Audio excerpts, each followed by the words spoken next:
Nous mettons en œuvre les orientations du président de la République prononcées hier soir et qui ont été confirmées et précisées par le Premier ministre ce midi, c'est-à-dire une fermeture des crèches, écoles, collèges et lycées en ce qui concerne l'accueil des élèves resteront à la maison, mais pour lesquels des solutions pédagogiques vont être proposées par l'Éducation nationale.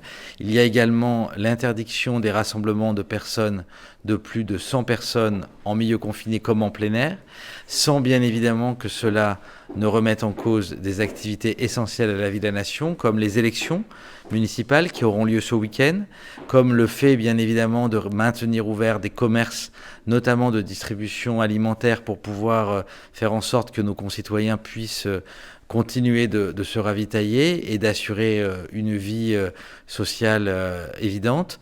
Mais une fois de plus, les mesures qui sont prises consistent à limiter la propagation du virus. Alors nous allons assurer un enseignement à distance. Nous allons transmettre aux familles une adresse de connexion et un code.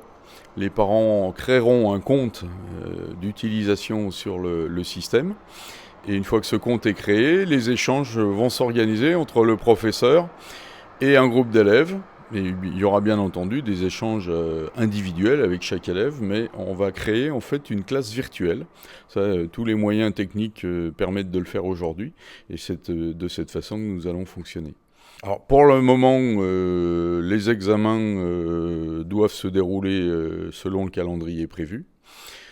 Évidemment, nous prendrons des dispositions particulières, notamment pour respecter la distance entre les personnes.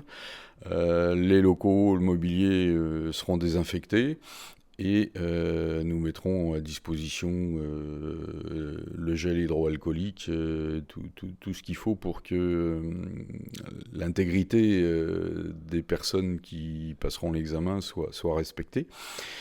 Et donc les examens et les concours vont se dérouler selon la programmation prévue.